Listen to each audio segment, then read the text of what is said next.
Selamat datang di channel Rumi Topik. Ada baiknya sebelum mendengarkan posisikan terlebih dahulu tubuh Anda dengan nyaman. Tenangkan perasaan Anda, santai, rileks, dan disertai dengan mengucapkan basmalah. Selamat mendengarkan. A'udzubillahi minasyaitonirrajim. Bismillahirrahmanirrahim. Rabbi a'udzubika min hamazati syayatin wa a'udzubika rabbi ayahdurun. Rabbi shrahli sadri wa yassirli amri wahlul 'uqdatam min lisani yafqahu qawli. Assalamualaikum warahmatullahi wabarakatuh. Alhamdulillahirabbil alamin, segala puja-puji milik Allah Subhanahu wa taala yang atas rahmat karunia kasih sayangnya. Seperti biasa kita belajar bareng lagi, kita membuka pikiran dan hati lagi yang senantiasa kita terus menambah knowledge, dan harapannya bukan hanya knowledge yang bertambah tapi bertransformasi menjadi kesadaran dan perilaku. Iya, boleh. Salawat serta salam juga kita lupakan, kita sampaikan kepada seluruh nabi dan rasul, wabil khusus baginda besar kita Rasulullah Muhammad Sallallahu Alaihi Wasallam, kepada para sahabat-sahabatnya, tabiin, pemuka-pemuka agama, wali-wali Allah, pejuang-pejuang bangsa, dan senantiasa sampai kepada kita sampai akhir zaman. Amin, amin ya Allah ya Rabbal Alamin. Oke, sebelum kita mulai, ada baiknya kita hening dulu sebentar, kita santai, relax dulu supaya nggak terlalu sibuk dengan masa depan, masa lalu, supaya kita bisa lebih fokus. Jadi kita hening, khususon kita ber-al-fatihah untuk ibu bapak kita, dimana sababiah orang tualah kita hadir ke sini. Mari kita maafkan kesalahan orang tua kita, karena orang tua kita manusia biasa yang pasti punya salah, dan kita lestarikan kebaikannya, dan kita doakan juga siapapun yang terlebih dahulu meninggalkan kita, yang sedang sakit dalam keadaan musibah, senantiasa kasih sayang Allah memberikan kekuatan, ketabahan, dan keikhlasan. Kita bermunajat senantiasa diberikan dan dilancarkan, dialirkan pengetahuan, kesadaran, dan petunjuk. Kita santai sejenak untuk hening. Al-Hadiniyah, Al-Fatihah. A'udzubillahi minasyaitonir.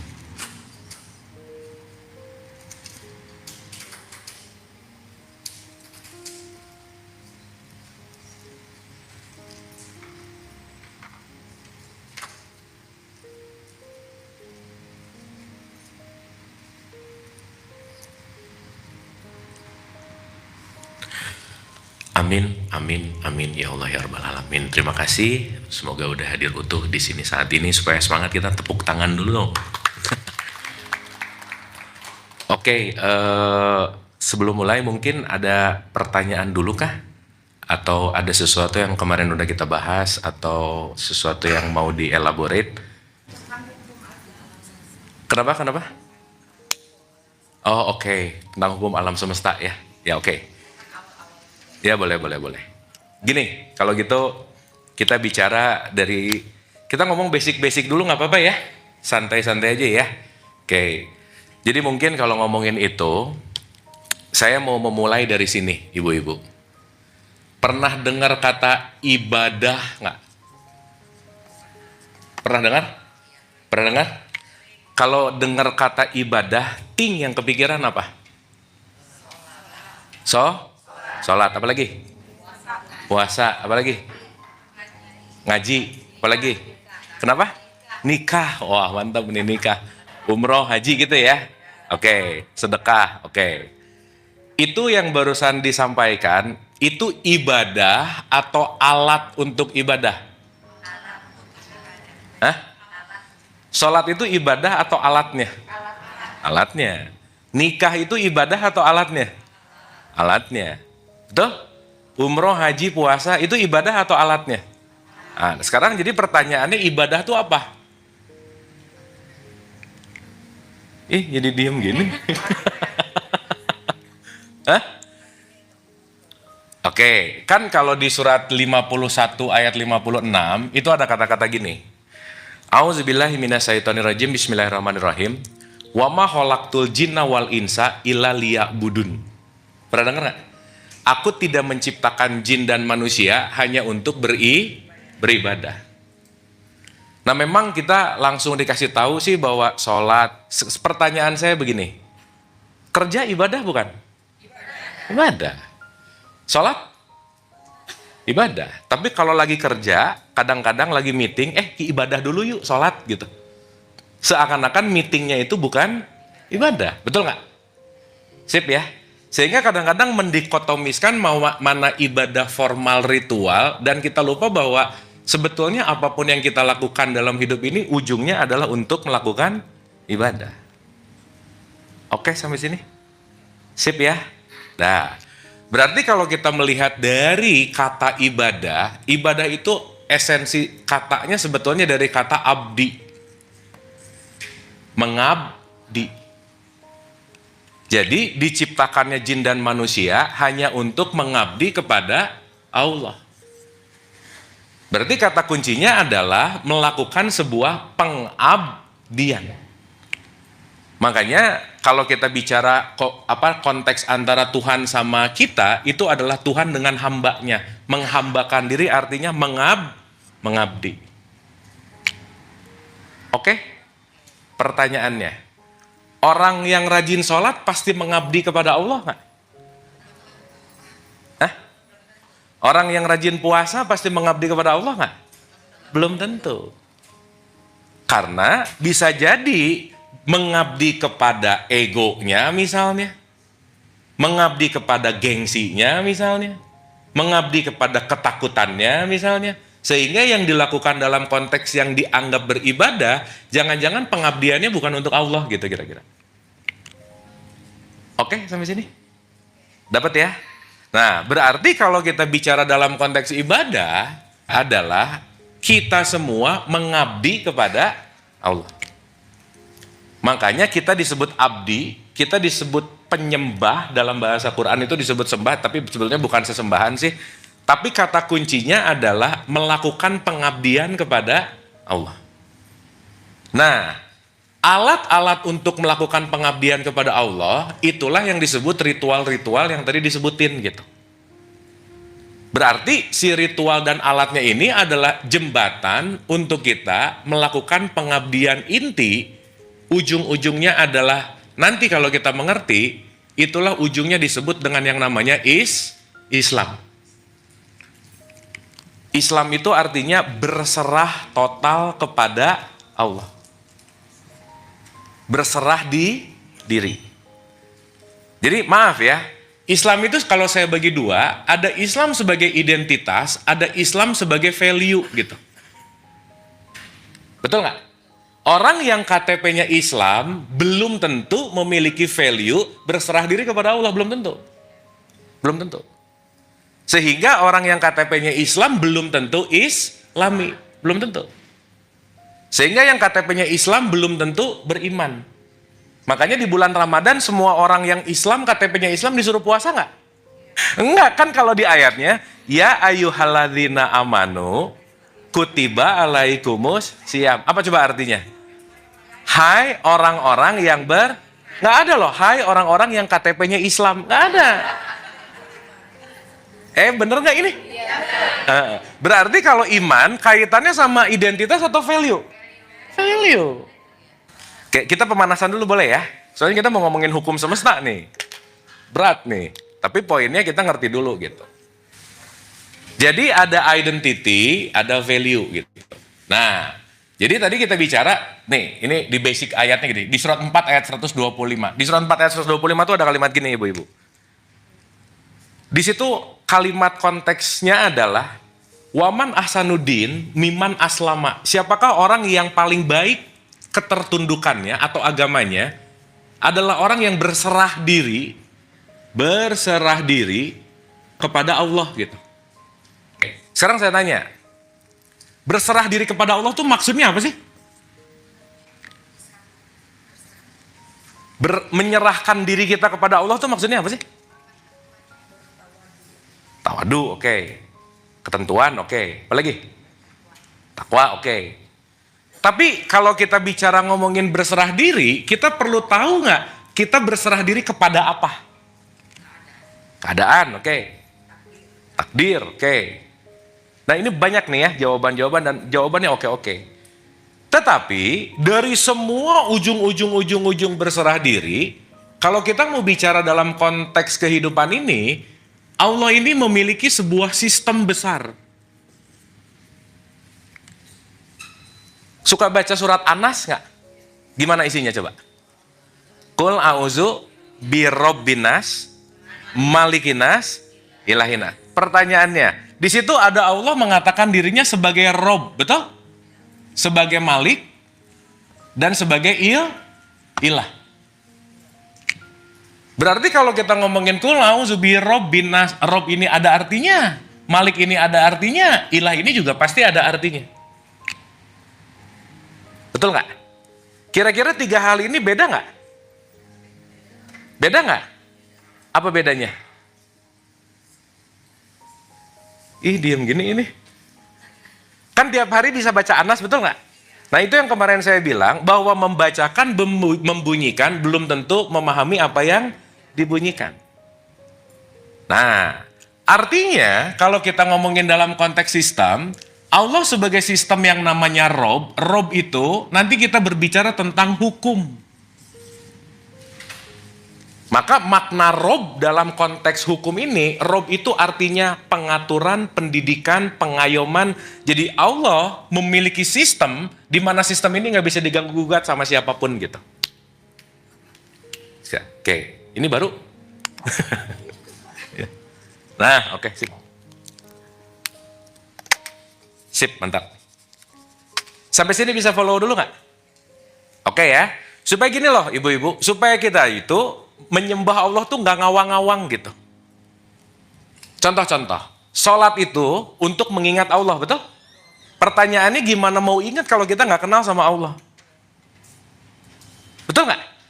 Makanya orang rata-rata sholat, Allahu Akbar, chaos aja. Rokaat 2, rokaat 3, nah gitu. Betul nggak? Ada yang lebih parah sih, Allahu Akbar, ini asar apa maghrib? Wah, itu lebih parah. Itu pasti pulang dugem aja ya. Gitu ya, paham ya? Sehingga kalau kita ngerti ini sebagai sebuah sistematik, jadi clear. Kita tuh sebetulnya lagi ngapain, menyembah tuh apa sih gitu. Karena proses sekarang menyembah, beribadah, itu parameter indikatornya rajin ke masjid lah, udah umroh atau enggak lah, berhijab lah, macam-macam gitu. Salah enggak, tetapi itu baru dalam konteks kemasan, alatnya, dan kita hari ini akan berbicara tentang esensinya gitu. Oke? Oke? Paham ya? Oke, nah kita bahas yang satu, kita pengantar dulu lah hari ini. Dalam perspektif sistemnya Allah, itu sering disebut hukum, namanya itu sunatullah. Pernah dengar kata sunnah nggak? Iya, sunnah itu hukum. Hukum itu aturan baku. Contoh. Kalau saya mau bikin perusahaan, bikin aturannya dulu atau bikin perusahaannya dulu? Aturannya dulu, karena kalau bikin perusahaan nggak ada aturan, nggak tahu tata cara mainnya. Cara mainnya gimana, progresnya gimana. Betul nggak kira-kira? Berarti penciptaan langit dan bumi ini, pasti ada aturannya nggak kira-kira? Pasti dong. Makanya si sunatullah ini adalah hukum semesta raya, yang siapapun mengisi semesta ini, tunduk patuh sama hukum itu gitu. Oke? Sampai sini clear? Bisa dipahami?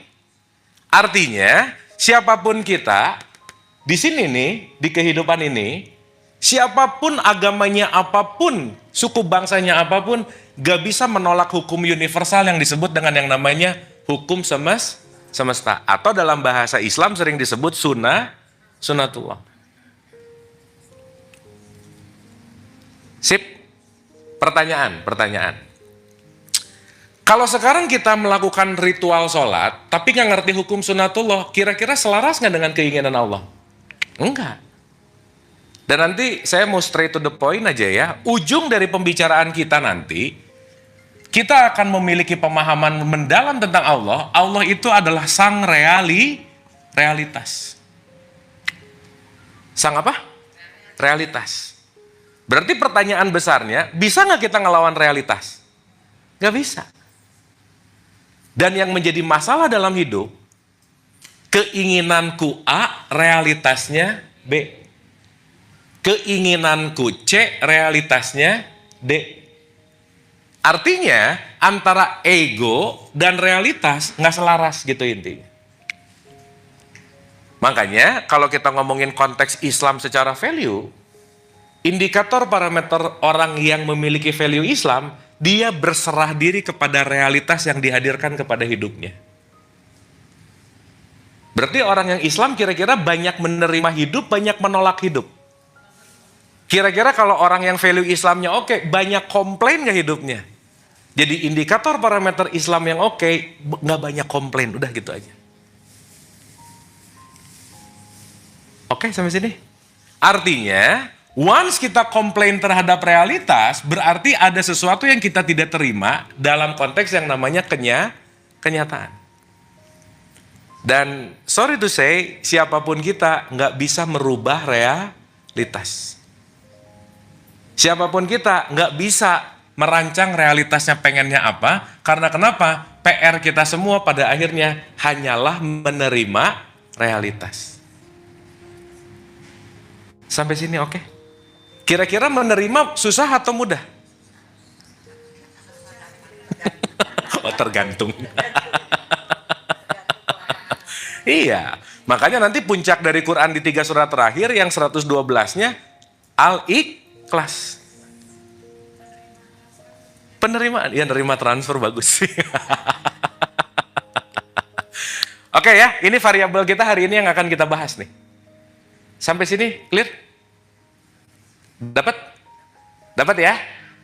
Nah, pelan-pelan nih. Sekarang kalau begitu, yang perlu kita sadari dulu bahwa hukum semesta yang nomor 1, yang paling ultimate, itu adalah hukum tauhid namanya. Hukum keesaan Tuhan. Di mana hukum tauhid ini sering disebut the law of oneness, bahwa semua apapun konteksnya, sumbernya datangnya dari sumber yang sama gitu. Jadi nanti kita akan ngerti, kalau kita paham tentang konteks the law of oneness, the law of connected, bahwa keseluruhannya itu datang dari sumber yang sama, kita akan melihat esensi daripada kemasannya gitu. Nah, kita membedah diri dulu kalau gitu, supaya nanti kita ngerti. Contoh. Pernah dengar kata esa nggak? Iya, pernah? Esa itu apa sih? Bukan. Esa itu menyatu. Makanya kalau di Pancasila, ketuhanan yang maha esa, bukan ketuhanan yang maha satu. Pertanyaan, di Pancasila kenapa pakai kata ketuhanan, nggak pakai Tuhan? Kenapa? Kenapa nggak Tuhan yang Maha Esa? Kenapa? Hah? Nggak. Sesuatu kalau depannya pakai ke, ini berarti mau ngomongin apa?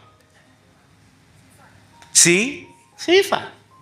Mungkin kalau ketuhanan nggak terlalu familiar. Pernah nggak dengar kalau orang lagi rada marah-marah, ih kesetanan, pernah gitu nggak? Berarti ketempelan sifat setan. Benar? Ini kayaknya kesetanan deh gitu. Oke? Berarti kalau ketuhanan, ketempelan sifat Tuhan. Bukan setan, Tuhan kan ketuhanan. Oh ini kebanyakan siomay kayaknya nih ya. Coba nanti kalau bisa ngajinya, makannya setelah ngaji aja ya. Kekenyangan tuh bahaya kayak gini nih. Paham gak nih? Oke? Berarti ada kata-kata ketuhanan sifat Tuhan yang maha menyatu dan tidak ada yang pernah bisa terpisah dari Tuhan gitu. Oke? Contoh, saya kasih contoh. Kita bicara tentang diri. Jadi kalau lawannya esa, nanti di dalam konteks versusnya itu namanya musyrik. Kalau esa itu oneness, kalau musyrik itu manyness. Kalau oneness itu kita ngelihat satu kesatuan, kalau manyness itu kita ngelihat perbedaannya gitu, sekat-sekatnya. Maka orang yang di level manyness, yang sulit melihat keesaan, dia pasti sulit berdamai dengan kenyataan. Maka nanti kita ngerti bahwa kenapa ada kata-kata man arafah nafsah, kalau kamu mengenal dirimu, kamu akan mengenal Tuhanmu gitu. Ngomong-ngomong, ibu-ibu pernah dengar kata-kata innalillahi wa inna ilaihi rajiun nggak? Pernah? Kan semua berasal dari Allah. Akan kembali ke Allah. Pertanyaan saya, kembali ke Allah nunggu mati dulu nggak? Nah, sip. Kenapa? Gini, Kita ini mau kembali ke tempat yang jauh atau ke tempat yang dekat? Dekat. Kenapa? Karena Allah nggak pernah jauh. Betul nggak?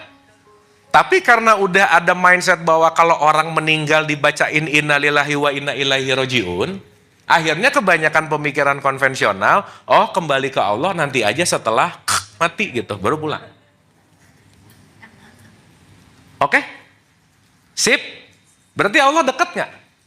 Dekat atau dekat banget? Kenapa bisa begitu? Karena Allah meliputi. Bagaimana menjauh dari Allah sementara Dia meliputi semuanya? Ini gampangannya gini aja. Ini ruangan segede gini nih ya. Kita semua di dalam ruangan nggak? Karena ruangan ini meliputi kita. Saya di sini di dalam ruangan nggak? Saya di sini? Di sini? Di ujung sana? Ada dimanapun ini pasti ada di dalam ruangan nggak? Berarti di sini saya dekat nggak sama ruangan? Di dalamnya. Di sini? Dekat juga. Nggak ada yang jauh dimanapun di sini, semuanya di dalam ruangan. Nah kalau mau boleh memudahkan, Allah itu adalah maha ruangnya. Oke sampai sini? Kalau Allah maha ruang, berarti kita yang mengisi ruangannya nggak? Berarti kalau kita yang mengisi ruangannya, bisa nggak kita jauh dari ruangan? Nggak bisa. Oke? Ini tuh oke, tapi mukanya bingung-bingung gini. Oke ini. Dapat ya? Nah, habis pengen bahasa suku alam sih. Jadi ya tapi nggak apa-apa ya. Dapat sampai sini? Nah, maksud saya tuh gini loh. Gini, kita banyak yang menganggap bahwa misal doa, kita serahkan segala sesuatu kepada yang di atas. Di atas mana coba? Yang berasa jauh banget, di mana banget di satu tempat, padahal kalau kita bicara dalam konteks ilaihi rojiun, Allah itu maha meliputi, tidak ada tempat di mana semuanya hanyalah ruangan dan kita adalah pengisi ruangannya. Tapi ibu-ibu maaf ya, ada orang yang merasa jauh dari Allah nggak kira-kira? Ada nggak? Ada. Berarti kalau jauh dari Allah bukan urusan tempat, bukan urusan waktu, tapi nanti urusannya adalah kesadaran. Contoh. Maaf ya, doa di depan Ka'bah sama doa di Sudirman sini, mana yang diijabah sama Tuhan, nama Allah? Hah? Di sana ada Allah nggak? Di sini? Kenapa?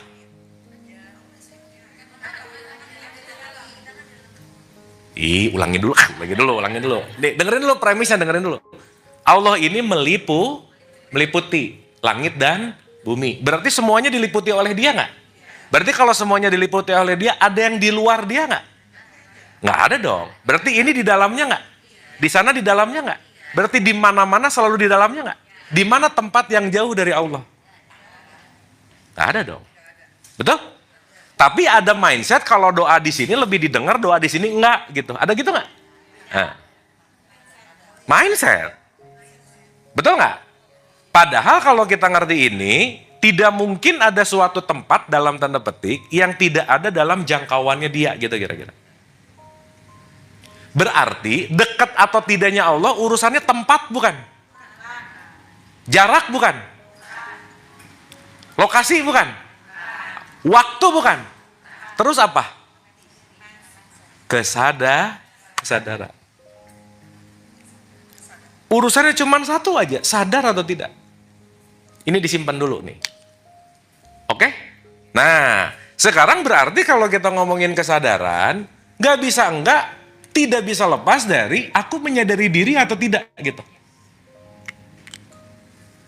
Supaya nanti kita ngerti bahwa ternyata arah tujuan kembali ke Allah tuh bukan kemana-mana, tapi ke dalam.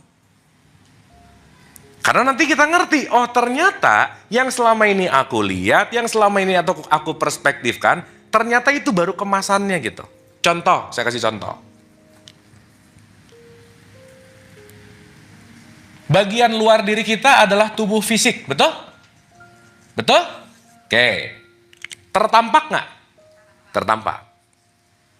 Tetapi kalau kita ngomongin diri sejati dalam kesadaran, diri sejati itu dalam bahasa Arab disebut namanya fitrah. Apa? Oke. Makanya di bulan Ramadan disuruh menuju fitrah nggak?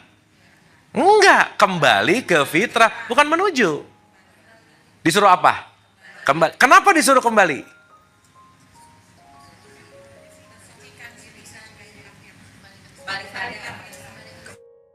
Disuruh kembali berarti kalau disuruh kembali sadar, kesadarannya ketutup nggak kira-kira? Iya, sering ketutup. Makanya orang yang tertutup kesadarannya namanya kafir gitu.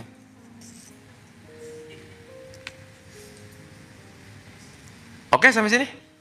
Nah, berarti kalau kita mau ngomongin tentang kesadaran dan yang namanya fitrah diri sejati, tubuh fisik kita ini fitrah kita bukan? Kan gini, fitrah itu, sejati itu nggak pernah berubah. Nggak pernah apa? Berarti kalau tidak pernah berubah, tidak mengalami perubahan, tubuh fisik itu bagian fitrah kita bukan? Bukan. Kenapa? Karena berubah. Checklist.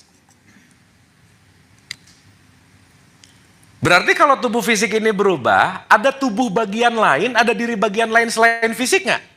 Maka masuk ke dalam sedikit. Namanya jiwa. Ibu-ibu kalau ngelihat orang yang langsung kelihatan badan fisiknya atau jiwanya? Berarti kalau kita ngelihat orang, banyak yang kelihatan, banyak yang nggak kelihatan. Makanya jangan ngejudge. Iya. Yang kelihatannya cuma 1% loh.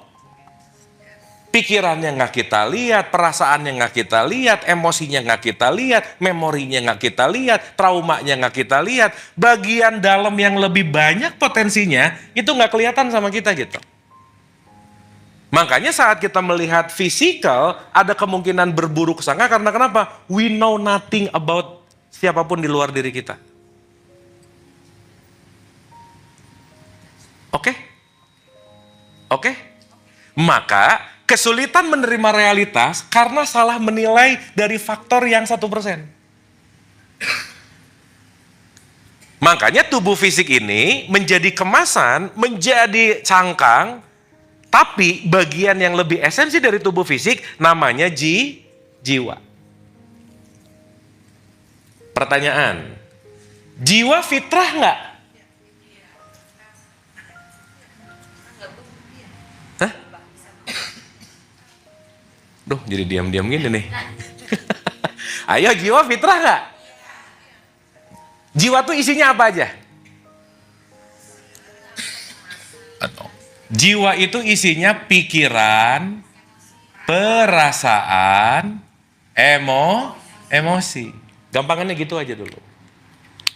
Pikiran kita berubah nggak? Perasaan, emosi, berarti jiwa berubah nggak?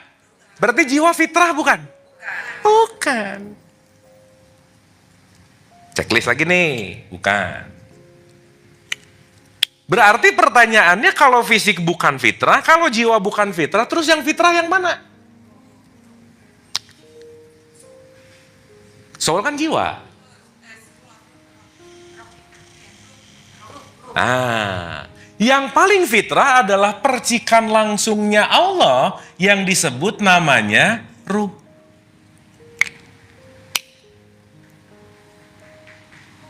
Sampai sini oke? Pertanyaannya, ngelihat jiwanya aja enggak, apalagi ngelihat ruhnya. Tapi kita bisa menjelekkan orang, merendahkan orang, bisa menghina orang. Karena apa? Faktor fisik yang cuma 1%.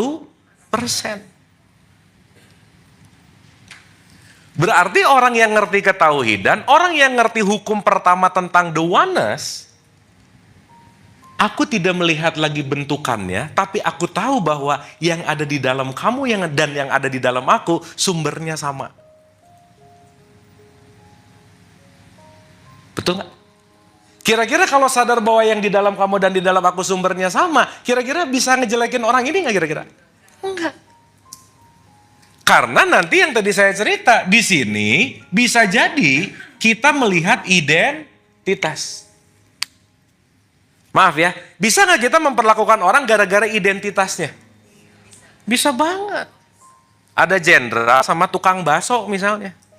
Bisa lebih menghormati jenderal karena bintang 4 daripada tukang bakso atau tukang sapu misalnya. Betul nggak?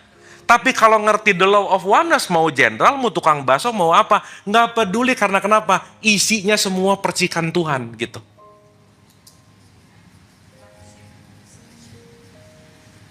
Oke. Oke. Berarti kita bisa melihat percikan ini di mana-mana nggak? Makanya di Al-Baqarah 115 dikatakan, kemana saja kamu menghadap, di situ wajah Allah. Wajah itu bukan muka ya ibu-ibu, appearance, tampilan. Tapi ya kalau mau jujur-jujuran memang rada susah sih ngelihat Allah di orang nyebelin sih gitu. Gitu ya. Gini banget gitu. Tapi mau semenyebelin apapun isinya percikannya nggak kira-kira? Iya. Oke dulu sampai sini. Oke dulu sampai sini. Jadi kalau kita ngelihat identity namanya manyness. Apa? Berarti ngelihat sekat-sekat. Sorry ya. Seruangan ini jasadnya beda nggak? Jiwanya? Kalau ruhnya? Mantap. Oh. Udahlah lulus, udahan aja. Udah sip aman. Naik kelas. Nih, coba cek dulu. Ini papan tulis. Ya, kakinya papan tulis, oke? Itu kursi. Itu pintu. Beda nggak tiga-tiganya? Beda nggak tiga-tiganya? Kalau pakai pandangan manyness. Oke? Kalau pakai pandangan tauhid jadi sama nggak?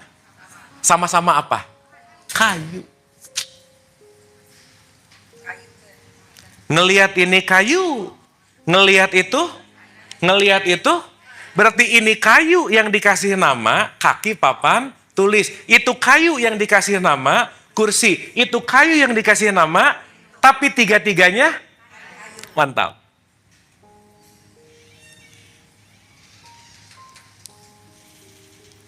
Oke? Sehingga kalau kita mulai mengerti ini, setidaknya mulai bisa menyadari, ya elah, siapapun yang kita lihat nih, kalau menggunakan Al-Baqarah 115, nggak ada yang bukan sumbernya datang dari sumber yang sama. Makanya keruhanian ini sering disebut kemanusiaan. Makin kesini, ini jadi orang. Makanya ketika tidak semua orang layak disebut manusia. Jadi ibu-ibu ini orang apa manusia? Hah? Ini orang, kita ini orang apa manusia? Gini. Yang disuruh puasa orang apa manusia? Wah, ini urusan orang manusia nggak beres nih. Hai orang-orang yang beriman. Orang dong. Berarti masih di wilayah sini nggak? Tapi kalau ngomongin insan kamil, nggak ada ngomongin orang kamil atau basyar kamil. Ada yang disebut manusia sempurna. Berarti kalau orang masih kemasan nggak? Ibu-ibu kalau ketemu teman baru, pertanyaan mana yang akan keluar? Ibu orang mana atau ibu manusia mana? Yang mana?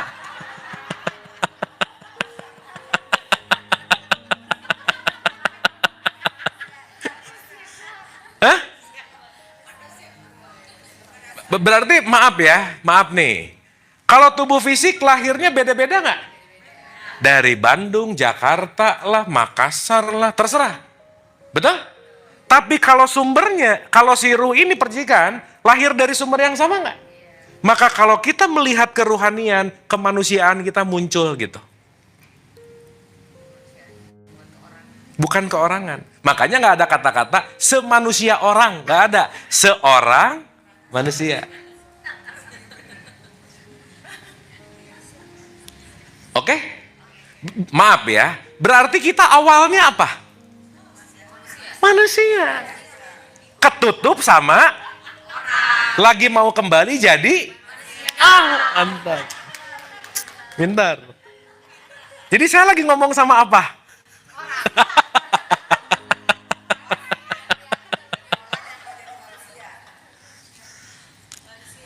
Paham?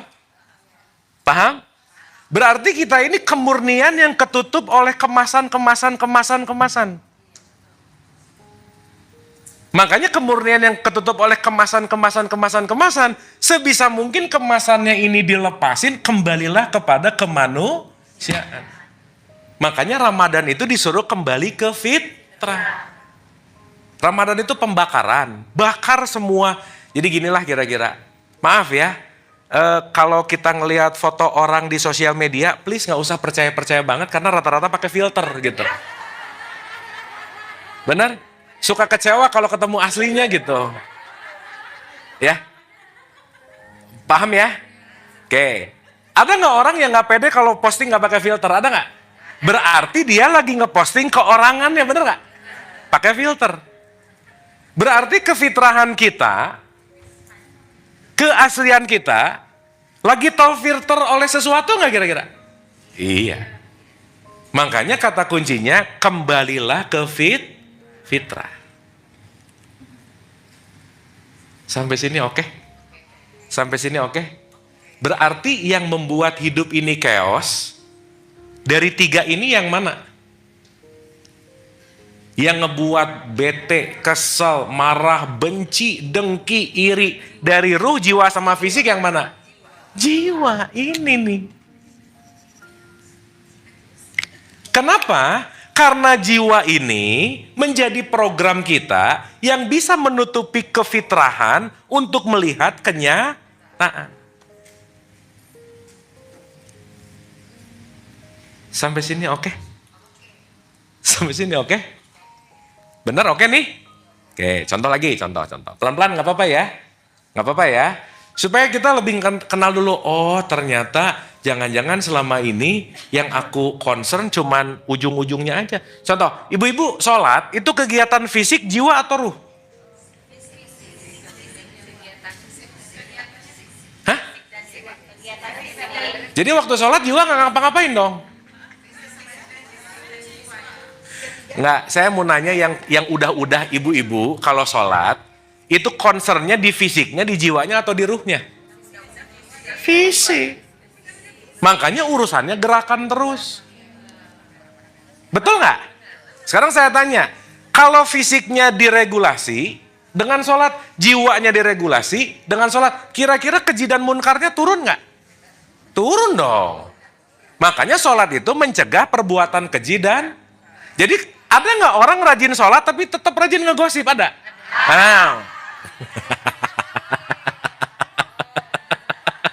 Oh ya, bagus. Ada di sini gitu ya.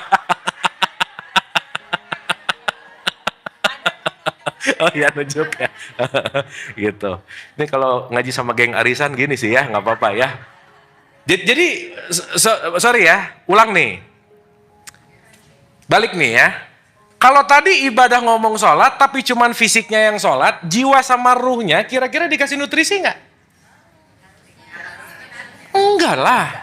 Karena yang hanya dilakukan dan concernnya hanya gerak. Makanya sholat rajin tapi jiwanya nggak tenang gitu. Puasa rajin tapi jiwanya nggak tenang. Makanya saya selalu ulang-ulang ibu-ibu, ini dengerin baik-baik. Kalau sholat nih, namanya pilates. Udah gini-gini doang gitu. Yoga gitu. Paham ya? Kalau puasa tanpa jiwa dan rohani namanya diet. Umroh haji tanpa jiwa dan rohani namanya wisata.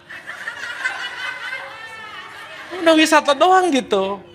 Kenapa? Before after nggak ada bedanya. Paling pulang umroh 30 hari lah, balik lagi ya udah gitu. Kenapa? Karena yang dilakukan hanya dalam konteks yang namanya fisik. Oke? Dapat nih? Sip? Nah, kita lihat mekanismenya. Ya, mekanismenya. Duh, mudah-mudahan oke nih. Susah nih terangin ini nih ya, tapi kita pelan-pelan nih. Oh paham benar. Sip, mantap. Dah. Kita lihat mekanismenya, supaya nanti begitu kita ngerti mekanisme ini, setidaknya ibu-ibu, kita akan melihat apapun masalah dalam hidup lebih ringan gitu. Karena semua problem itu, konteksnya adalah bagaimana kita tidak mengerti kenyataan, itu aja. Contoh. Ibu-ibu ini termasuk orang yang suka marah atau sering marah, yang mana? Sering, ya bolehlah. Marah itu input atau output? Output. Jadi kalau output saya pakai sama dengan marah. Berarti kalau output inputnya apa? Kenapa aku marah? Kesel, emosi juga output dong. Bukan, aku marah karena aku tidak mengerti. Bener nggak? Karena aku nggak ngerti, aku jadi marah. Kalau ngerti marah nggak? Enggak lah, orang ngerti. Oh oke. Maka biasanya setelah habis marahan, terus ngerti. Sip, udah paham sekarang. Nggak marah lagi. Bener nggak? Oke kan nih? Berarti hasil marah karena tidak apa? Kenapa nggak ngerti? Kurang pengetahuan. Jadi kalau kita dapat penderitaan, dapat kesulitan, dapat sakit, dapat apa, message-nya cuma satu. Tambah lagi pengetahuan. Karena orang yang kekurangan pengetahuan akan sangat sulit menerima kenyataan. Makanya disebut majelis taklim. Taklim itu alam ilm, majelis ilmu. Nambah ilmu, nambah mengerti, marahnya berkurang. Ibu-ibu habis ngaji, marah berkurang nggak? Ya, kalau gitu kita nyatakan pengajian ini rada gagal sih ya. Oh enggak, baru 4 kali ya, baru 4 kali. Ya, tapi dapat nggak? Dapat ya. Berarti knowledge penting nggak? Penting. Maaf ya ibu-ibu ya. Kita tuh rata-rata mau sholat, mau puasa, mau umroh, nggak tahu knowledge-nya loh. Main ikutan aja. Disuruh gini, ikut. Nanti ditanya, kenapa gitu? Udah pokoknya gini aja. Follow aja. Betul nggak? Dan kita tidak terlatih untuk critical thinking, ngerti apa yang dikerjain. Karena kenapa? Udah pokoknya begitu. Itu namanya dogma. Dogma. Doktrin. Nah, nanti ujungnya apa? Kenapa sholat? Pokoknya takut dosa. Nanti takut masuk neraka. Kalau enggak, takut. Jadi sholatnya dalam keadaan takut nggak kira-kira? Takut. Sok ibu-ibu kalau mau jujur-jujuran, waktu sholat lebih banyak enjoy-nya atau enggaknya? Oh yang bener ah. Gini. Sholat itu bagian dari perlu atau harus? Ya udah jelas bahasanya. Berarti kalau harus ada paksaan nggak? Iya. Makanya orang yang sholatnya harus, penyakitnya Allahu Akbar. Rakaat 2, rakaat 3, udah pasti gitu. Nah, Gojek udah nyampe belum ya? Kunci di mana gitu. Kalau makan harus atau perlu? Perlu. Nah sekarang gimana caranya bikin sholat kayak aku perlu sholat. Ini pengajian harus atau perlu? Oh yang bener ah. Oh ngecas ya. Iya, saya jadi tukang aki dong. Oh betul pengetahuan, mantap. Tapi maaf ya, orang yang datang ke sini karena kepaksa sama orang yang datang ke sini karena terpanggil beda nggak? Beda. Nah, yang penting datang lah gitu. Tapi nggak apa-apa juga sih. Tapi paham nggak maksud saya? Paham ya? Maksudnya adalah kalau kesadaran itu ada, maka aku melakukan udah bukan karena fear, bukan karena validasi, tapi aku sadar aku mau melakukan. Masa sih rajin tahajud kenapa? Supaya proyeknya berhasil. Ya elah. Itu mah bukan ikhlas namanya. Betul nggak? Kenapa sih sedekah? Supaya nanti uangnya makin banyak. Ya elah.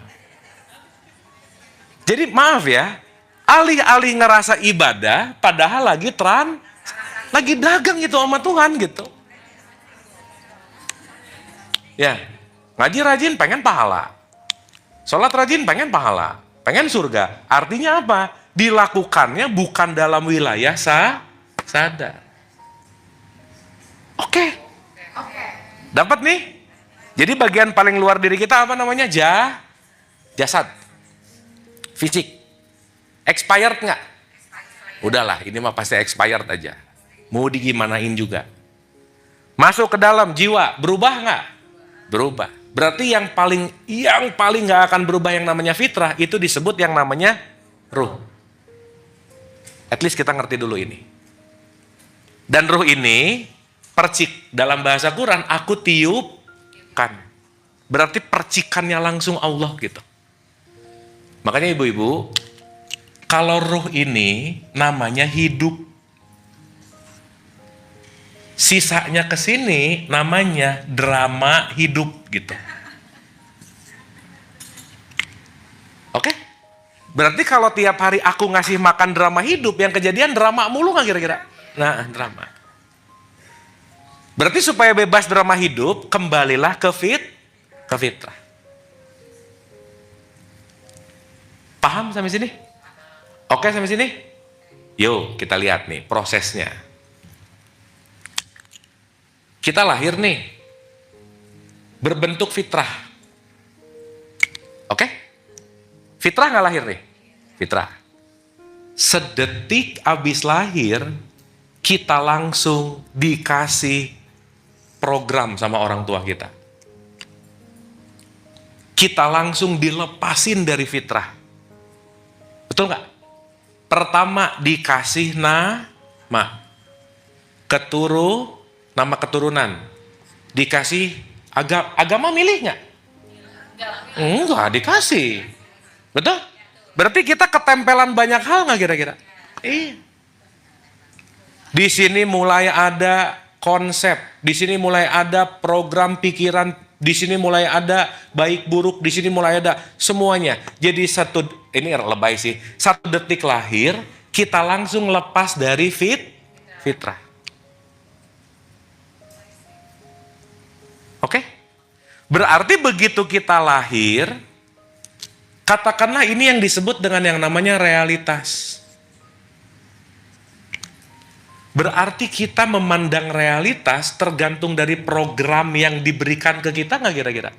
Iya. Contoh nih, saya kasih contoh. Nih ya supaya paham dulu nih. Contoh.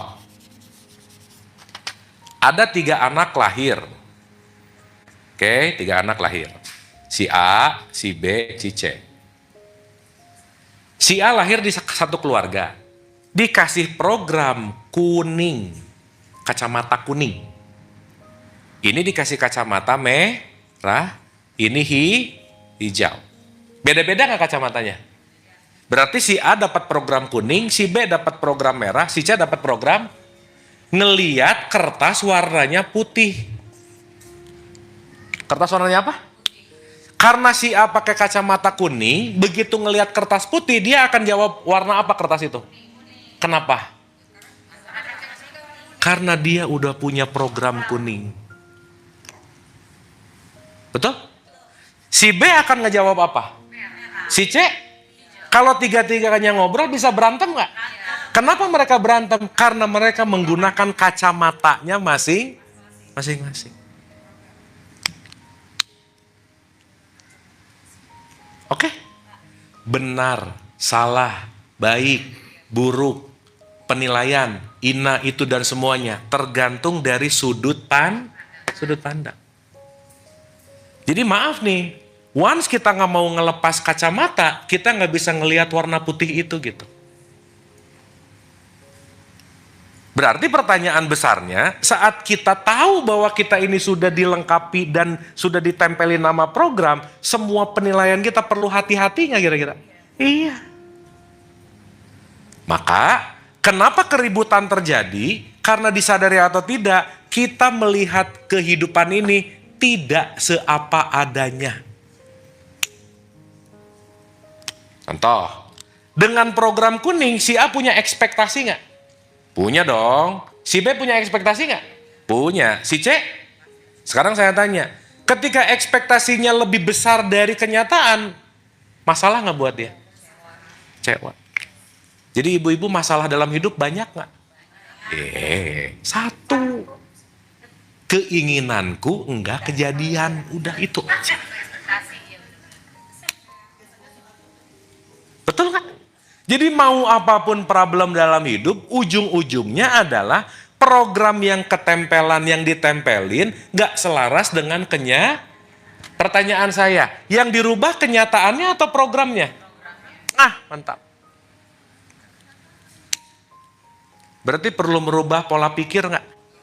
Perlu merubah pengetahuan nggak? Perlu merubah sudut pandang nggak?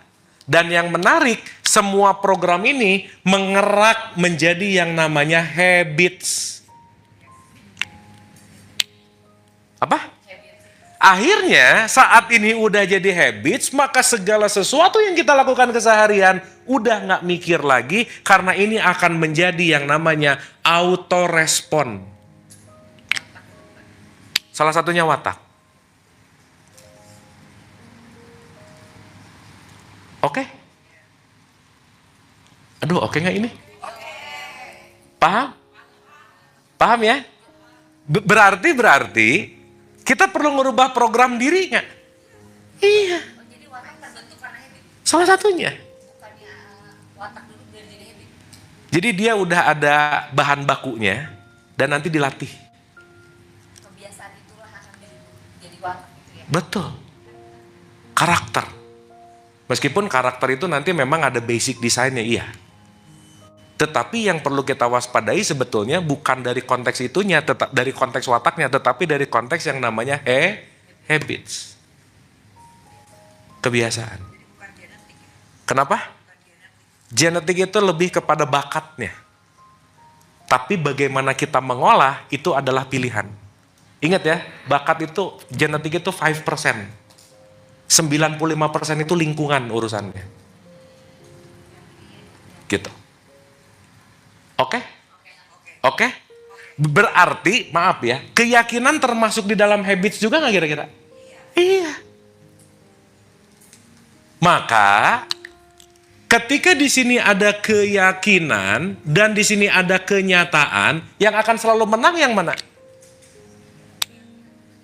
Kenyataan dong. Loh, aku yakin, tapi kenyataannya contoh. Nih, saya kasih contoh. Anyway, ibu-ibu kita lahir nggak tahu apa-apa langsung dikasih program.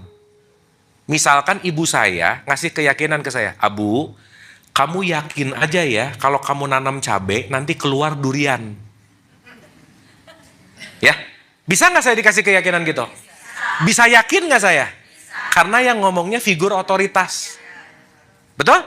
Saya peganglah omongan ibu saya. Nanam cabai keluar durian. Pegang. Tiap hari nanam apa saya?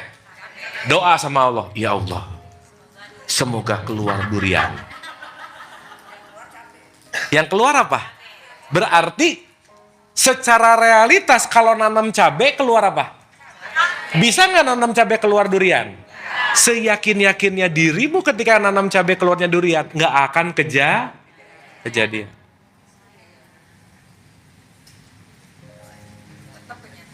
Oke? Oke? Jadi hukum yang nomor 1 namanya tauhid, hukum yang nomor 2 namanya tabur tuai. Sok, saya mau nanya ibu-ibu, kita hidup penuh ujian nggak? Jawabannya ini banget penuh. Pakai hati banget penuh. Ya, gitu ya. Ya. Bentar lagi curhat nih. Saya mau nanya, ujian datang dari siapa? Awas jawab Allah loh. Iyalah. Lah kamu yang nanam kok. Betul nggak? Yang menarik, saat kesadarannya nggak hadir, waktu nanam nggak sadar, tiba-tiba berbuah, kaget gitu. Oke sampai sini? Berarti sekarang ada orang ngomong ini, oh ya Allah, engkau menguji aku. Tuhan bilang, siapa yang nguji? Lah bener nggak? Allah tuh nggak pernah nguji. Pertanyaan saya, Allah maha tahu nggak? Nggak perlu nguji lagi nggak? Allah seorang dia tahu kok. Masa sih si Abu, aku udah tahu si Abu ujiannya gini misalnya. Ah coba-coba, bener atau nggak? Masa begitu? Betul nggak? Oke sampai sini? Berarti pertanyaannya, kalau kita ngerti sebagai hukum yang namanya tabur tuai, segala bentuk kehidupan ujung-ujungnya namanya adalah konsekuensi.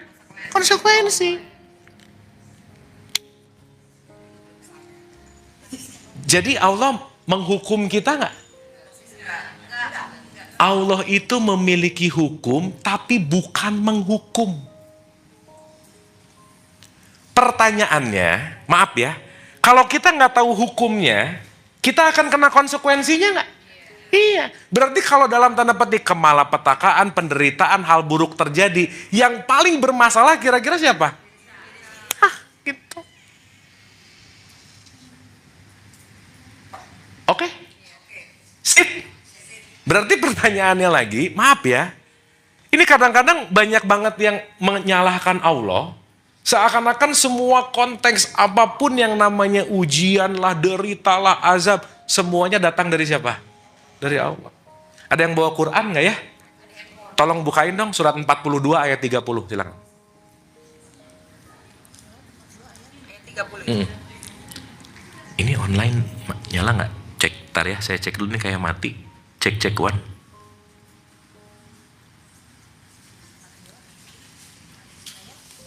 Ayat 30. Dibacain. Surat 42 ayat 30. Boleh tolong bacain? Dan musibah apapun yang menimpa kamu adalah karena perbuatan tanganmu sendiri. Dan musibah apapun yang menimpa kamu karena perbuatan apa? Sip, sekarang saya tanya ibu-ibu. Berarti sekarang apapun yang kita hadapi, itu hasil tanaman dari semua hidup kemudian di sebelumnya nggak kira-kira? Di hari sebelumnya nggak kira-kira? That's it, udah. Nah harapannya, saat kita mulai ngerti bahwa hidup ini konteksnya konsekuensi, satu aja, kita nggak banyak nyalahin siapa-siapa. Iya, bahasa di tetangga namanya karma. Kalau di Arab, kurma, beda dikit sih. Karma itu apa sih artinya? Bukan. Karma itu artinya action. Doing something itu karma. Maka setiap yang kamu lakukan, pasti ada feedback. Oke? Berarti detik ini lagi menerima lagi menerima hasil dari apa yang kita tanam kemarin nggak? Udah siap-siap aja. Karena semua akan jatuh tempo pada waktunya. Iya. Jadi kalau sekarang dapat gini, contoh, kalau hari ini saya panen melon, kemarin saya nanam apa? Kalau hari ini saya panen durian, kemarin nanam apa? Kalau hari ini saya panen dicaci maki, berarti saya kemarin ngapain? Udah gitu aja. Karena golden rules-nya hidup ibu-ibu, kalau nggak mau dicubit, jangan nyubit. Udah gitu aja. Sip ya? Kenapa? Karena semua konteks apapun, di hukum yang kedua ini berkaitan dengan yang namanya tabur tuai. Dapat sampai sini? Oke sampai sini? Sekarang saya tanya, kalau tahu ini tabur tuai, apa yang perlu kita lakukan? Kalau tahu semuanya tabur tuai, apa yang perlu kita lakukan? Waspada. Dalam bahasa Jawa disebut eling lan waspodo. Dalam bahasa Arab eling lan waspodo itu disebut takwa. Maka takwa itu artinya berhati-hati. Nah, berhati-hati itu artinya kita setiap melakukan sesuatu, kalau bisa jangan dikontrol oleh yang namanya habits. Jangan dikontrol oleh yang namanya kebiasaan. Makanya pilihan kita ada dua, Bu. Satu, responsif. Dua, reaktif. Contoh, ini kalau yang punya kucing pasti ngerti. Ini kucing nih, kita main-mainin pakai bulu-buluan. Set, loncat nggak? Set, loncat nggak? Set, loncat nggak? Berarti kucing ini bergerak gara-gara faktor eksternal, maka dia mengejar faktor eksternal. Betul nggak? Sip. Berarti kucing ini reaktif atau responsif? Dengerin dulu. Kalau yang di luar memaksa kita bergerak namanya reaktif. Kalau kucing diginiin berarti faktor si bulu-buluan ini yang membuat dia gerak. Betul nggak? Ya. Berarti faktor eksternal yang membuat motif dia melakukan sesuatu.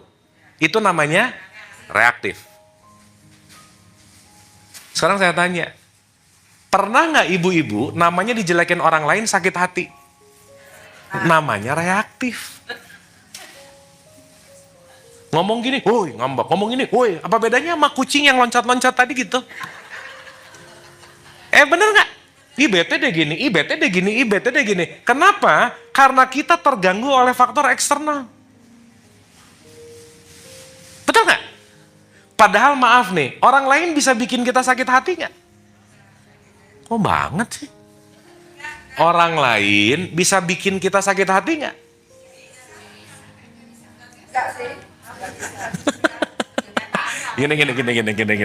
Gini. Ya. Ini arah-arah curhat tuh gini nih ya.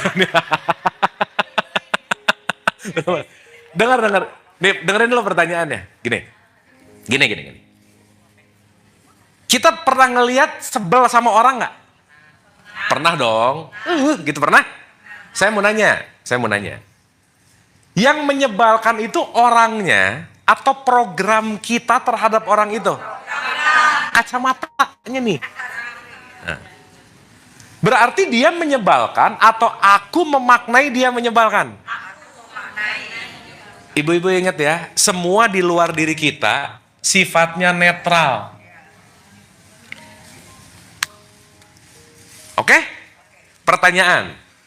Berarti kalau aku sakit hati gara-gara omongan dia, yang bermasalah omongannya atau hatinya?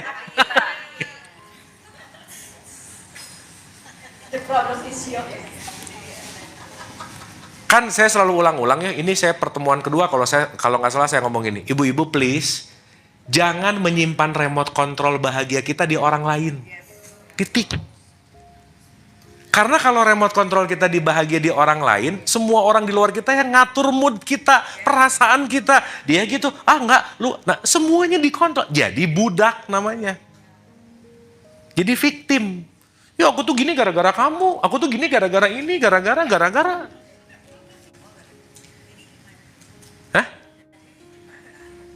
Jadi pertanyaannya, yang punya fully control aku mau happy atau mau enggak, siapa sih? Karena yang di luar kita cuman mencet bel, trigger. Ke-trigger atau enggak bukan urusan dia. Oke ini? Duh, diam-diam gini ini. Paham ya? Sip. Oke. Berarti, saya balik nih. Ibu-ibu sadar gak ya? 98% keseharian kita ngerjain sesuatu udah gak mikir lagi. Karena kebiasaan. Dari bangun ke tidur ke bangun lagi besoknya, mikirnya itu lagi. Masalahnya itu lagi. Yang datang perasaan itu lagi. Diulang-ulang aja. 98%. Jadi ibarat kata, kalau orang yang tidak mau switching dari reaktif ke responsif, tiap hari tadi nanam cabai, berharap keluarnya durian. Nggak bisa. Nanti tiap hari ngeluh terus, kok aku nggak bahagia ya? Ya iyalah tiap hari kamu pelit mulu gitu misalnya. Kok aku nggak happy ya? Ya tiap hari milih marah-marah mulu gitu misalnya. Berarti bahagia pilihan nggak? Tenang pilihan nggak? Gimana mau bahagia dan tenang kalau tidak memilih bahagia dan tenang, tetapi selalu reaktif kepada level-level emosi yang rendah gitu kira-kira. Oke? Ya. Gimana? Gimana? Misalnya nih ada orang yang ngejelekin kita gitu. Ya. Politik sih. Ya. Terus pasti kita sebel dong. Ya. Ya balik lagi. Kalau kita sebel dijelekin dan dalam konteks kitanya terganggu, berarti kan ada something wrong dong di sini. Betul nggak? Tetapi setidaknya kalau kita terganggu, kita bisa membuktikan sebaliknya nggak dari itu? Iya dong. Dalam artian, once kita tidak terganggu dengan omongan orang lain, setidaknya kita bisa memilih apa yang kita lakukan itu jauh lebih clear gitu kira-kira. Sip ya? Ya apalagi di politik sih ya mainannya begitulah. Misalkan. Iya.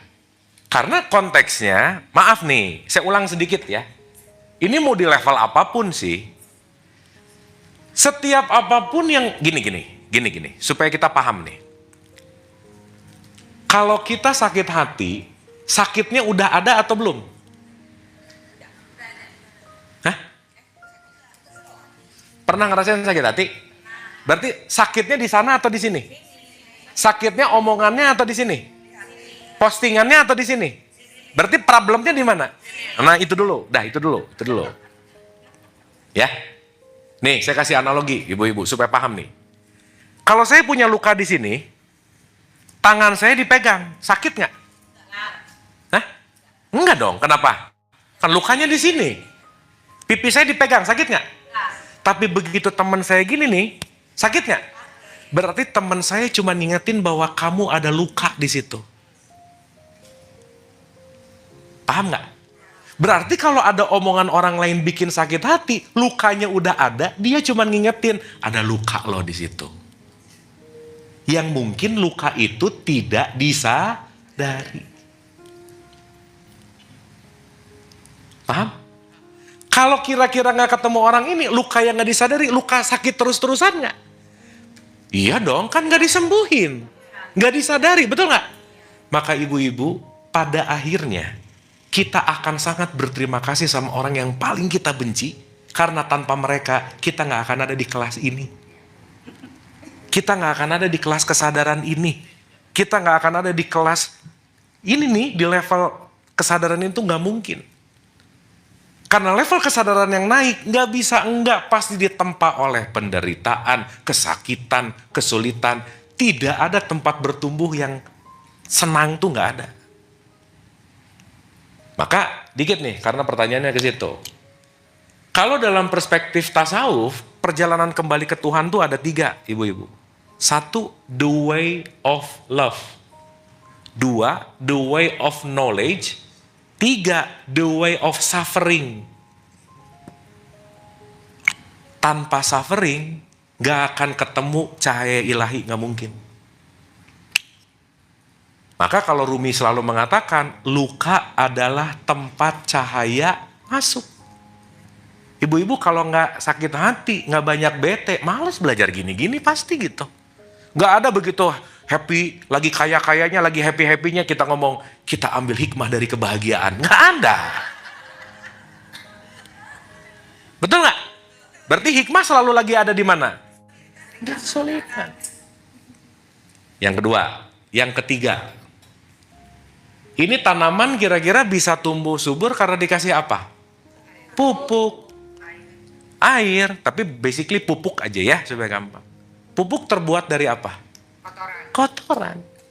Berarti kalau ada orang ngelempar kotoran ke kita, itu pupuk supaya kitanya tumbuh gitu.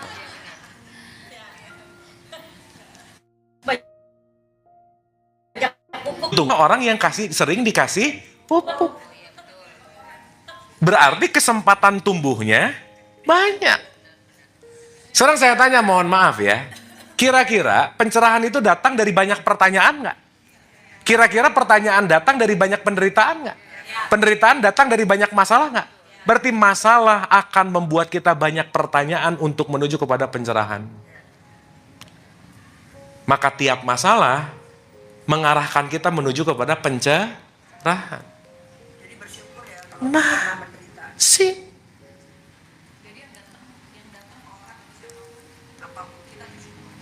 Kenapa? Karena yang membuat dia datang pasti undangan kita juga. Kan tabur tuai tadi. Ibu-ibu maaf ya, ada orang komplain, kenapa ya gue tuh ketemu orang yang nyebelin mulu. Iya, elunya juga nyebelin masalahnya gitu. Kan reflection ya. Betul nggak? Karena nanti hukum setelah ini kita akan bicara energi, vibrasi, frekuensi. Bahwa semua frekuensi nggak bisa bohong loh. Mukanya bisa senyum, vibes-nya nggak bisa bohong loh. Kenyamanan vibes itu nggak bisa diganggu-gugat, nggak bisa. Makanya ibu-ibu jangan khawatir, semesta akan memfilter, mau itu pertemanan, mau itu circle, sesuai dengan frekuensinya, udah pasti begitu aja. Karena itu hukum alam gitu kira-kira. Oke? Duh, oke-nya diem gini, ini oke? Iya nggak apa-apa.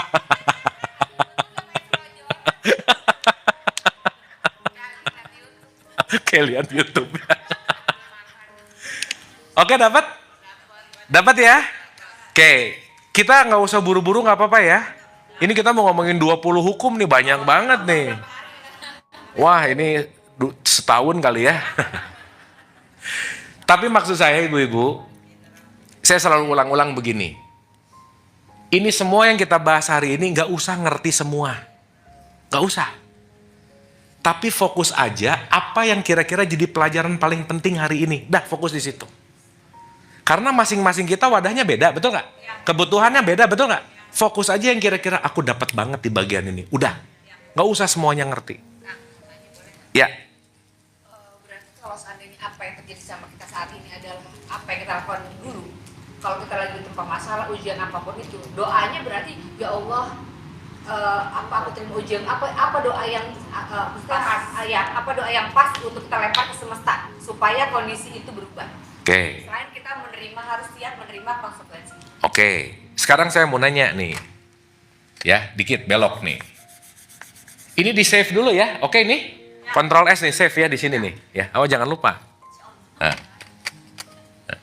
Bulan depan lupa sih kayaknya sih, tapi ya udahlah.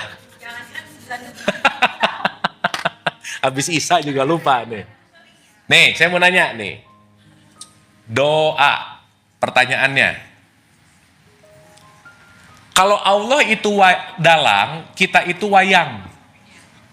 Allah apa? Kita? Kira-kira menurut ibu-ibu, dalang ngatur wayang atau wayang ngatur dalang? Ya udah. Dalang ngatur? Sip. Sekarang saya mau nanya. Pertanyaan satu. Ibu-ibu ini sering berdoa atau sering baca doa? Yang mana? Baca doa. Berdoa kayaknya baca doa. Bisa bedain nggak mana berdoa sama baca doa?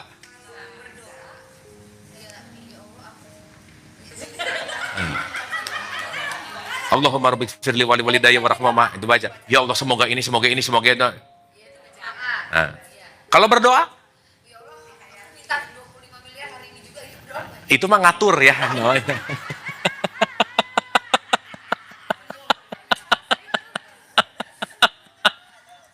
Betul nggak? Jangan-jangan mindset doa kita adalah Allah pusat pengabulan keinginanku. Maunya A, Allah kabulin ya. Terus Allah bilang, siapa lu katanya. Kan kamu wayang. Betul nggak? Berarti, nanti kita bahas ya. Berarti doa itu bukan urusan apa yang aku inginkan, yang dipanjatkan semoga kejadian. Bukan itu poinnya. Tapi nanti kita ngerti, doa itu nanti ada urusannya di wilayah jiwa. Your feeling is your prayer. Perasaanmu adalah doamu. Jadi doa yang terbaik adalah buatlah perasaanmu penuh dengan permaafan dan penerimaan. Titik, udah. Karena kalau ininya penuh takut, yang akan datang ke kita ketakutan-ketakutan nggak? Kalau ininya penuh khawatir, yang akan datang ke kita kekhawatiran nggak? Maka kenapa banyak doa nggak kejadian? Karena level feelingnya justru di level feeling yang di bawah. Sok, ibu-ibu banyak doa yang dikabul atau enggak? Banyak. Yang terkabul sama yang enggak lebih banyak mana? Oh, yang bener ah. Oh, sumpah.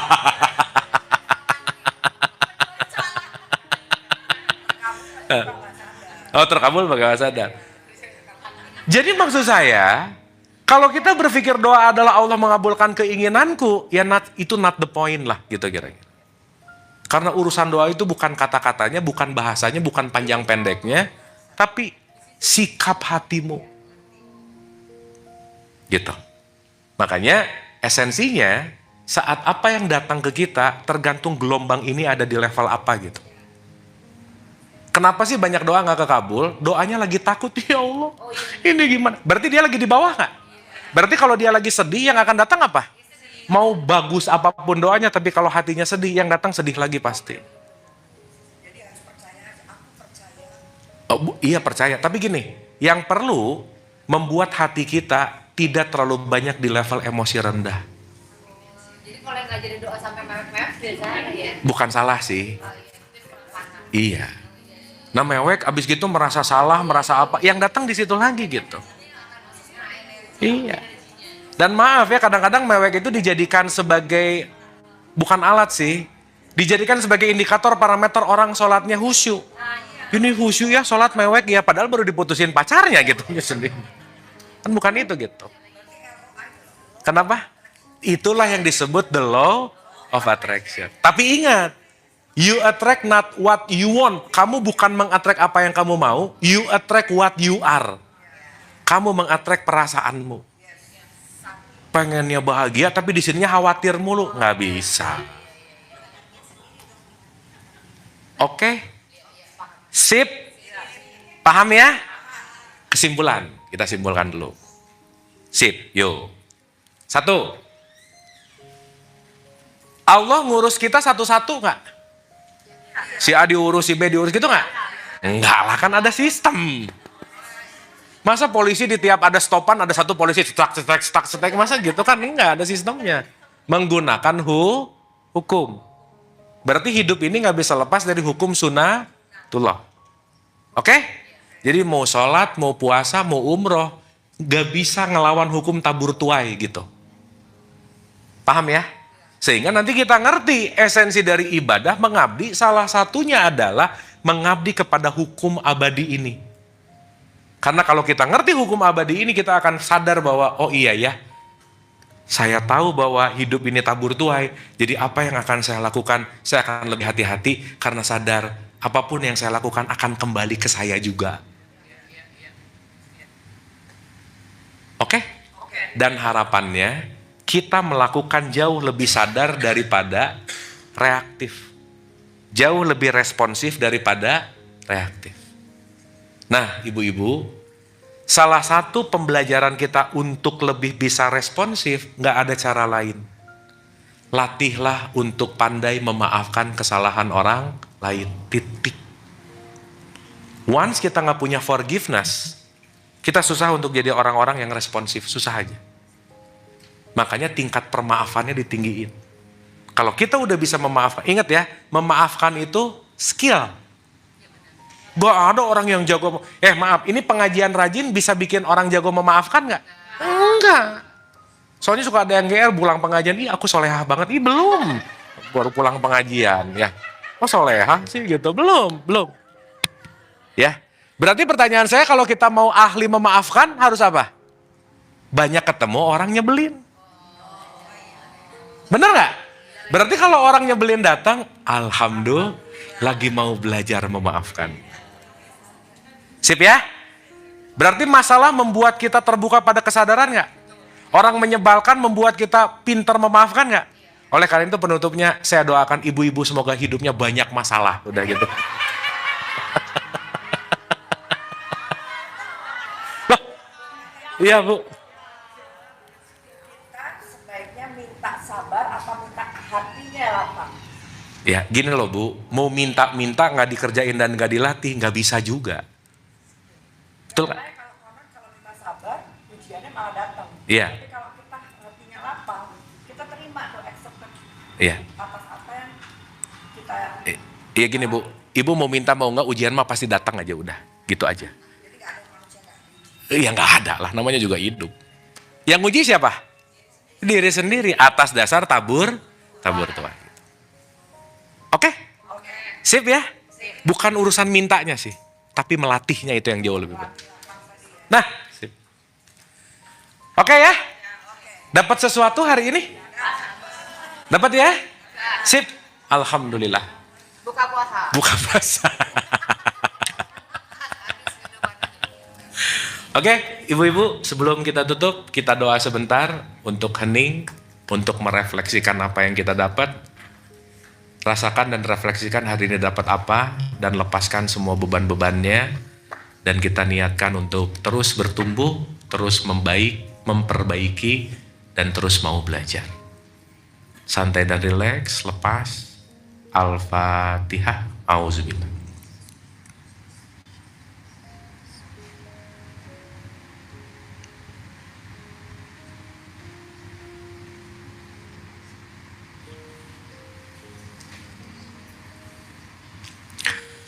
Allahumma rabbik firli wali walidayya warhamhuma kama rabbayani shaghira. Rabbana atina fid dunya hasanah wa fil akhirati hasanah wa qina adzabannar wa adkhilnal jannata ma'al abrar ya aziz ya ghafar ya rabbal alamin. Subhana rabbika rabbil izzati amma yasifun wa salamun ala mursalin walhamdulillahi rabbil alamin. Amin, amin ya Allah ya rabbal alamin. Mohon maaf lahir dan batin, ibu-ibu semua tetap sehat dan bahagia. Wabillahi taufiq wal hidayah. Assalamualaikum warahmatullahi wabarakatuh. Hatur nuhun. Anda telah menonton video ini hingga di penghujung video. Semoga video ini bermanfaat untuk Anda, serta dapat menjadikan diri Anda lebih baik dari hari kemarin. Nantikan video kami selanjutnya. Terima kasih.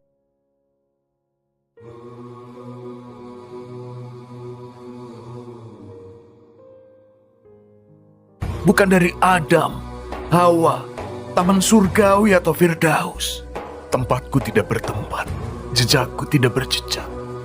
Baik raga maupun jiwaku, semuanya adalah kehidupan kekasihku.